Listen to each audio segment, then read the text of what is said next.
बिस्मिल्लाहिर्रहमानिर्रहीम। अस्सलाम वालेकुम। मैं हूं शकील कुरेजा। कल भी आपसे गुजारिश की थी कि हाई कोर्ट से जो खबर आई है 6 जजेस के ख़त वाली, वो एक तहलका खेज़ खबर थी और आज उसका इर्ताश जो है वो हमने न सिर्फ मेन स्ट्रीम मीडिया बल्कि सोशल मीडिया के ऊपर देखा। आज ऐसा महसूस होता था कि मुल्क में एक ही बड़ी खबर है और वो खबर है चीफ जस्टिस या सुप्रीम जुडिशल काउंसिल को लिखा जाने वाला वो ख़त जो कि इस्लामाबाद हाई कोर्ट के 6 जजेस ने लिखा। आज उसके ऊपर भरपूर बहस हुई, मुबाहिसे हुए, बहुत सारे सवालात हुए और बहुत सारी कॉन्स्पिरेसी थेरीज पे डिस्कशन हुई और जजेस के ऊपर सवालात हुए और आगे क्या होगा उसके ऊपर भी बात हुई। तो ये पूरी सूरत हाल जो है कोशिश करेंगे जामे तौर पर आपके सामने रखें कि एक्चुअली हुआ क्या और होने क्या जा रहा है। आज की सूरत हाल अगर आपके सामने रखें तो पहली चीज़ तो मैं यही कहूँगा, भरपूर इर्ताश जो है वो आपका मेन स्ट्रीम मीडिया का लैंडस्केप हो, लीगल जो फ्रेटर्निटी है उसका लैंडस्केप हो या फिर सोशल मीडिया हो, उन सब के ऊपर आज यही खबर चलती रही और चल भी रही है और आगे मुझे लग रहा है कि कुछ दिन शायद ये चले। तो आज की जो सूरत हाल रही, सबसे पहले आज चीफ जस्टिस ऑफ पाकिस्तान काजी फायद ईसा साहब ने फुल कोर्ट इजलास तलब किया सुप्रीम कोर्ट के जजेस का और वो इजलास 2.5 घंटे जारी रहा और उसमें यकीनन उसकी खबर तो कोई सामने नहीं आई। इस इशू के ऊपर डिटेल से डिस्कशन हुई होगी कि इसके लीगल जो एस्पेक्ट्स हैं वो क्या हैं और जो यहाँ पे गुफ्तगू की गई उस ख़त के अंदर और उसके अंदर उनको रिलीफ क्या दिया जा सकता है और जिनके ऊपर इल्ज़ाम है उसकी तहकीकात कैसे की जा सकती है। मुमकिन तौर पर ये वो तमाम चीज़ें हैं जिनके ऊपर वहाँ गुफ्तगू हुई होगी और जो बाहर भी गुफ्तगू हो रही थी मीडिया के ऊपर कि जजेस ने ये रास्ता क्यों इख्तियार किया और जो इल्ज़ामात हैं वो सच्चे हैं या झूठे हैं। उनके अपने जो चीफ जस्टिस साहब हैं आमिर फारूक साहब, उनकी जानिब से इसके ऊपर कोई कदम क्यों ना उठाया गया, क्या वो इसको टैकल करने में या इस इशू को एड्रेस करने में नाकाम हो गए। तो ये तमाम तर चीज़ें हैं मुमकिन तौर पर जो वहाँ डिस्कस हुई होंगी, लेकिन सबको तवक्को थी कि वहाँ से कुछ देर में कोई एलामिया आ जाएगा ताकि जिससे मालूम होगा कि वो किस नतीजे पे पहुँचे हैं जजेस या जज साहिबान या उनका इसके ऊपर क्या नुक्ता नज़र है, कोई भी बात होती। लेकिन फिर कुछ देर बाद इजलास ख़त्म होने के कुछ देर बाद खबर आई कि आज एलामिया कोई जारी नहीं होगा।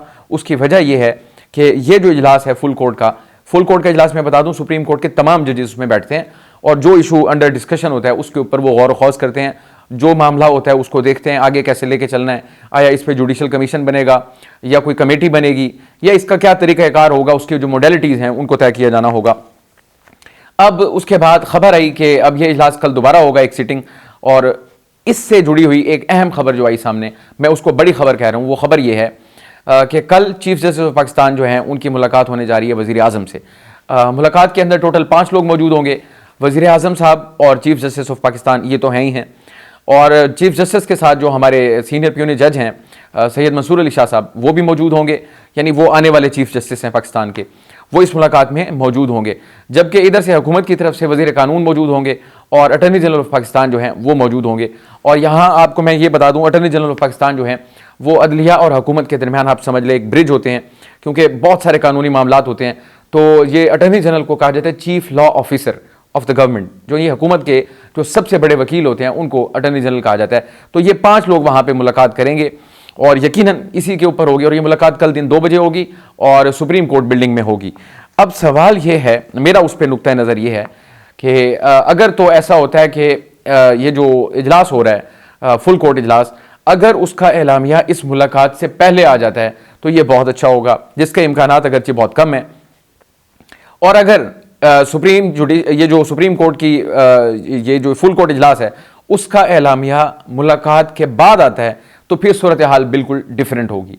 अब मैं आपको इसकी थोड़ी वजाहत कर दूं कि काजी फायद ईसा साहब को पाकिस्तान तहरीक इंसाफ की जानिब से वैसे भी कुछ नापसंदीदगी की नज़र से देखा जाता है, उसका एक पस मंज़र भी है, फैसलों का तनाजुर भी है, लेकिन एक पस मंज़र भी है क्योंकि इनके ऊपर जो रेफरेंस बना वो ये पाकिस्तान तहरीक इंसाफ के दौर में बना, फिर उन्होंने फ़ाइट किया, फिर वो केस जीत गए, फिर वो आ गए जज भी बन गए और फिर चीफ जस्टिस भी बन गए। सो एक हिस्ट्री है जो पड़ी है, ये एक तासुर है काजी फायद ईसा से मुताल्लिक तहरीक इंसाफ का, कह सकते हैं कोई रिजर्वेशन है। उसके अलावा जो 9 मई के मामला थे उनके ऊपर भी उनकी रिजर्वेशन है। फिर इसी तरह प्रैक्टिस एंड प्रोसीजर एक्ट का जो मामला था उसके ऊपर भी थी, फिर फौजी अदालतों का मामला आ गया उसके ऊपर भी थी। सो ये एक जो तासुर है वो उसमें उसके रीजंस भी बहुत सारी अपनी जगह मौजूद हैं। एक तो ये हो गया और दूसरी जानिब जो हुकूमत है, इमरान खान साहब का मौक़िफ़ ये है कि जो धांधली हुई और जो कुछ हमारे साथ हुआ उसकी सबसे बड़ी बेनिफिशरी तो ये हुकूमत है, यानी वो भी उनके मुखालिफ, और जो मिलने आ रहे हैं उनको अभी तासुर यही है कि वो उनके लिए कोई सॉफ्ट कॉर्नर नहीं रखते पाकिस्तान तहरीक इंसाफ के लिए। और इस वक्त जो ग्रीवेंसेज हैं वो तहरीक इंसाफ की हैं। अब अगर इनकी मुलाकात होती है, अब जो अटर्नी जनरल साहब हैं वो भी हुकूमत पाकिस्तान के होते हैं, वजीर कानून जो है वो भी हुकूमत पाकिस्तान के हैं, और चीफ जस्टिस से हवाले से इनके पहले ही बहुत सारी रिजर्वेशंस हैं। अब अगर इनकी मुलाकात होती है, जो भी मुलाकात होगी यकीनन इसी मौजू के ऊपर होगी कि ये चीज़ें हैं, ये पॉसिबिलिटीज़ हैं, और आगे बढ़ने का ये तरीका मुमकिन हो सकता है, तो ये चीज़ें हो सकती हैं उसमें पॉसिबिलिटी। अब मैं एक और नुक्ता बता दूं, मुलाकात की ज़रूरत क्यों पेश आई। मेरी नज़र में मुलाकात की ज़रूरत इसलिए पेश आई, मैं आपको एक ख़त की इक़्तबासात में से एक पढ़ देता हूँ। जजेस ने अपने ख़त में ये जो लिखा, वो कहते हैं कि इंक्वायरी इस चीज़ की होनी चाहिए कि क्या सियासी केसेस में अदालती कार्रवाई पर असरअंदाज होना रियासती पॉलिसी तो नहीं है, ये क्वेश्चन उठाया है। और कहीं इंटेलिजेंस ऑपरेटिव्स के जरिए जजेस को धमका कर इस पॉलिसी का निफाज तो नहीं किया जा रहा। अब उन्होंने बात की एग्जेक्टिव की, एग्जेक्टिव होती है हुकूमत। अब एक तरफ वो जो जजेस हैं अपने खत में लिख रहे हैं, शक की नज़र से देख रहे हैं, ये क्वेश्चन उठा रहे हैं कि कहीं ये एग्जेक्टिव की पॉलिसी तो नहीं है जिसका निफाज किया जा रहा है जजेस को धमका कर बजरिया ऑपरेटिव्स, ये जो एजेंसियों के एहलकार हैं उनके जरिए। तो अब एक तरफ जजेस का भी उनके ऊपर शक का इजहार है या सवाल है कम अज कम, और दूसरी तरफ चीफ जस्टिस साहब उनसे मुलाकात भी करने जा रहे हैं। तो अब जब ये मुलाकात हो रही है तो मैं आपको वजह बताने लगा था जो मैं समझ सका हूं। मुलाकात की मुमकिन वजह यह हो सकती है कि जजेस के खत के अंदर इल्ज़ाम का एक बड़ा हिस्सा जो आ रहा है वो हुकूमत पे आ रहा है, वो चाहे सवाल की शक्ल में हो या वो तासुर की शक्ल में हो। तो अब ऐन मुमकिन है कि चीफ जस्टिस साहब इस तासुर के पेश नज़र वहाँ हुकूमत से मुलाकात कर रहे हों या वज़ीर आज़म से, और इस चीज़ के ऊपर उनका मौक़िफ़ लेना चाहते हों। तो मैं ये क़यास ही कर सकता हूँ, लेकिन बहरहाल सूरत हाल जो है वो कल हमारे सामने आ जाएगी कि एक्चुअली ये मुलाकात क्यों हुई और मुलाकात में क्या तय पाया।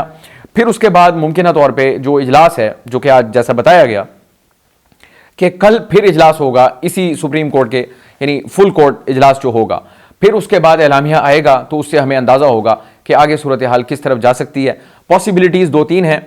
एक पॉसिबिलिटी ये है कि कोई शायद सोमोटो वाली बात हो जाए कि सोमोटो लें, उसके ऊपर फिर बेंच तश्कील हो और बेंच जो है वो केस को आगे चलाए, और अगर केस आगे चलता है तो मुमकिन तौर पर जिन जजेस का ये ख़त है उनको भी तलब किया जाए कि भाई आएँ, आप अपने जो आपके जो इल्ज़ामात हैं, जो आपके खदशात हैं, आप उनको सब्सटेंशिएट करें और यहाँ पे बताएं कि किस तरीके से, किस वक्त, किसने आपको कैसे हिरासा किया या आप पे दबाव डाला या आपसे क्या मुतालबा किया। तो एक तो पॉसिबिलिटी ये हो सकती है। दूसरी पॉसिबिलिटी हो सकती है ये जो कमीशन एक्ट है 2017 वाला, उसके तहत एक जुडिशल कमीशन तश्कील दे दिया जाए। मुमकिन तौर पे उसमें चीफ जस्टिस हों, मुमकिन तौर पे ना हो, या चीफ जस्टिस बेंच, बहरहाल वो चीफ जस्टिस ही तश्कील देंगे, कमीशन। तो देखना होगा, ये पॉसिबिलिटी एक्सरसाइज होती है, आज खुद नोटिस वाली होती है, या आज पाकिस्तान बार काउंसिल का मुतालबा था कि 3 जजेस पर मुश्तमिल, जो सीनियर जजेस पर मुश्तमिल वो कमेटी बना दी जाए और वो इसकी तहकीकात करे। ये भी एक पॉसिबिलिटी है। तो बहरहाल मल्टीपल पॉसिबिलिटीज़ हैं और मल्टीपल कॉन्स्पिरेसी थेरीज हैं। मैं आता हूँ कॉन्स्पिरेसी थेरीज की अगर बात की जाए, जजेस के ऊपर भी आज सवालात उठे जिन्होंने ख़त लिखा, उनके ऊपर ये सवालात उठे। एक वकील साहब को मैं सुन रहा था, बल्कि आज सुप्रीम कोर्ट में उन्होंने एक आईनी दरख्वास्त भी की और उन्होंने इस चीज़ का मुतालबा किया कि इसकी तहकीकात होनी चाहिए। वो एक अलहदा चीज़ है, वो इसका जो बहुत सारे वज़न है या इसका बहुत सारा भार है वो जजेस के ऊपर भी डाल रहे हैं। और वो उनका नुक्ता ये है कि वो जज साहिबान से कह रहे हैं कि आप यहाँ पे आपने ख़त लिखा और ख़त के अंदर आपका मौक़िफ़ ये है कि इसकी, ये जो मामला हमारे साथ हो रहा है, इसकी उनके पास कोई रेमेडी मौजूद नहीं है कि इस सूरत हाल में उनको क्या करना चाहिए। ख़त उन्होंने लिखा और ख़त में ये मुतालबा किया कि ताकि हमें गाइड किया जा सके कि ऐसी सूरत हाल हो तो हम क्या करें। अब वो ये अपना उन्होंने सलूशन पेश किया है एक अदालती फैसले का हवाला देकर। वो कहते हैं कि इसका सलूशन बिल्कुल मौजूद है। जज साहिबान को ये इस्तेहकाक हासिल है कि अगर वो किसी केस को सुन रहे हों, केस 2 फरीकैन के दरमियान होता है कि एक का इल्ज़ाम होता है और दूसरा जो है वो जवाबदेह होता है। वो कहते हैं कि अगर ए और बी 2 पार्टीज़ हैं, अगर ए पार्टी का जो कुछ लोग हैं वो आके जज साहब को इन्फ्लुएंस करते हैं, उनको धमकी देते हैं या उनको डराते हैं या उनको कोई किसी भी अंदाज में हिरासा करते हैं, तो वो कहते हैं कि अदालत का एक फ़ैसला मौजूद है, उसके तहत उन जज साहब को यह हक हासिल है कि उसी केस के अंदर रहते हुए वो अलग से एक कार्रवाई शुरू कर सकते हैं कि इस जो पार्टी है, यानी दोनों फरीकैन में से इसके फलां फलां बंदे ने मुझे इस अंदाज में हिरासा करने की कोशिश की, लिहाजा उनको नोटिस जारी करके उनके खिलाफ तौहीन अदालत की कार्रवाई कर सकते हैं या उनको कार्रवाई को आगे बढ़ा सकते हैं। तो उनका यह सवाल है उन वकील साहब का कि जज साहब ने यह रास्ता इख्तियार क्यों नहीं किया। तो ये उनका क्वेश्चन है, लेजिटिमेट क्वेश्चन है। बहरहाल और भी बहुत सारे इनके ऊपर सवालात आ रहे हैं जजेस के ऊपर, इन 6 जजेस के ऊपर।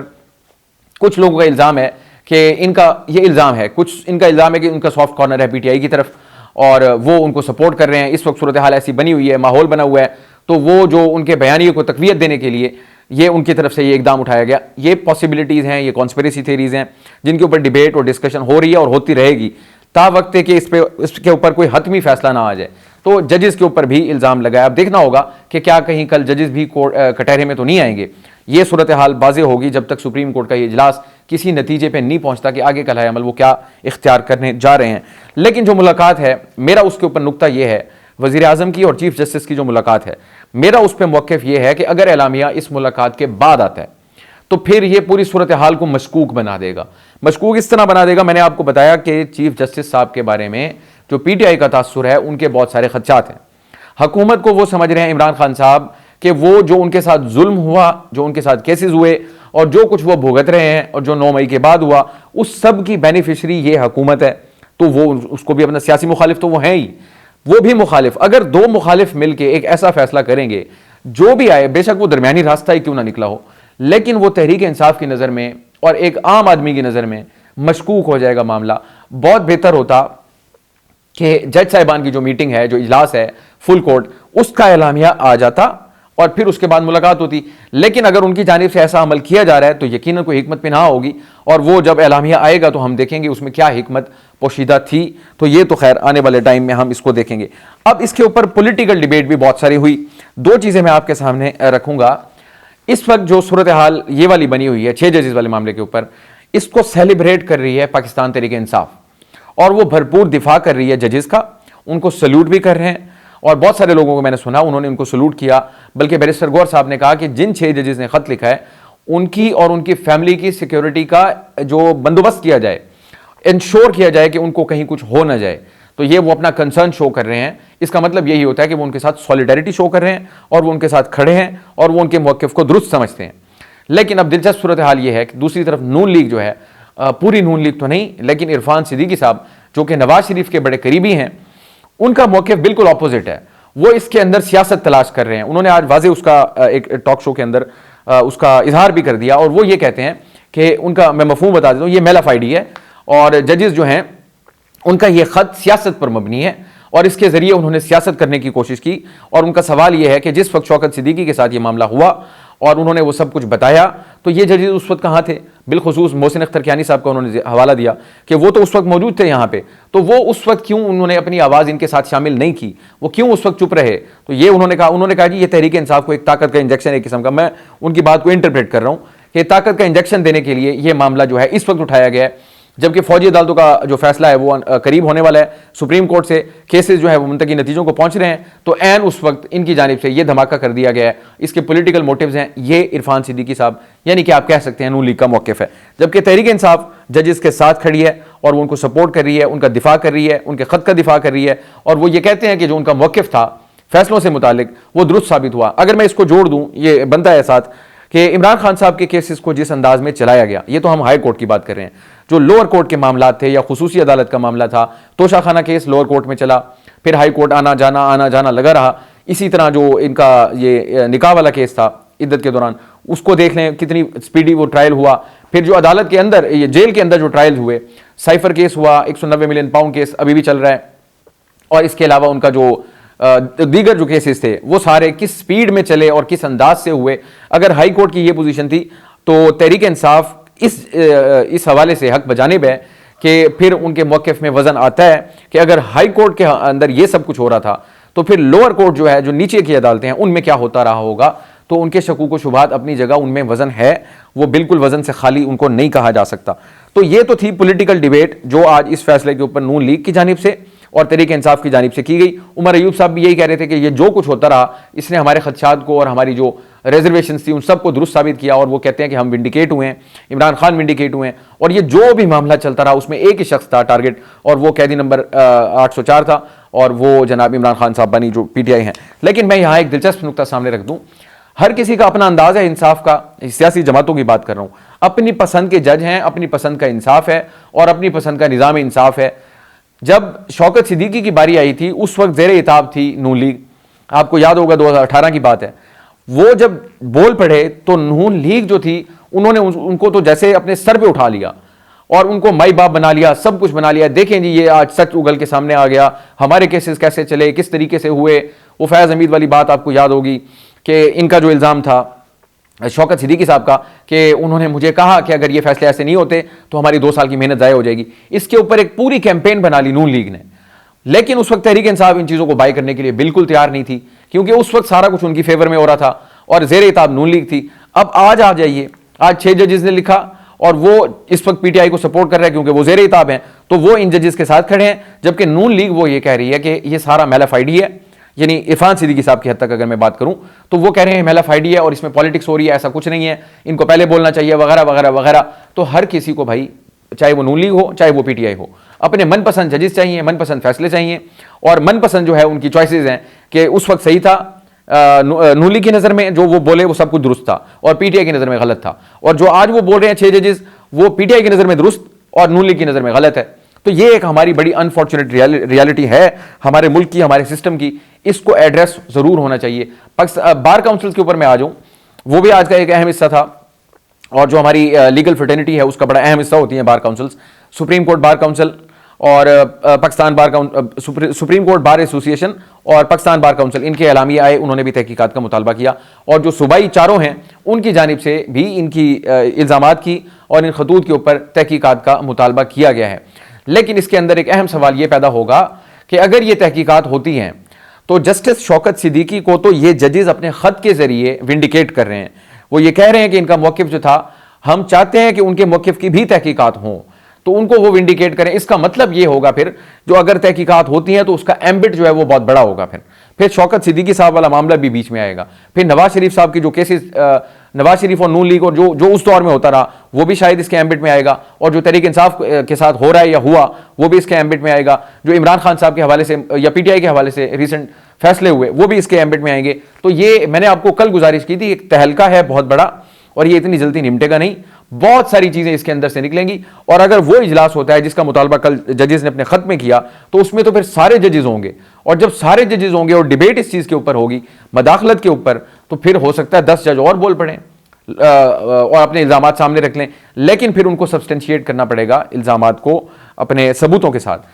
आखिरी में मैं आपको कंक्लूड इस चीज को ये करूंगा, मेरा क्वेश्चन ये है कि क्या ये सारी एक्सरसाइज जो कुछ हो रहा है, यानी खत का लिखा जाना, शौकत सिद्दीकी का बोलना, सुप्रीम कोर्ट के अंदर आज इजलास होना, कल दोबारा इजलास होना, या इस पर जुडिशल कमीशन का आगे बनना, या इसके ऊपर कार्रवाई के लिए कोई कमेटी की तश्कील पाना, वज़ीर आज़म से मुलाकात होना, क्वेश्चन ये है कि क्या जो कोर इशू है, जो इल्ज़ाम है मदाखलत का, क्या उसके आगे बंद बांधा जा सकेगा?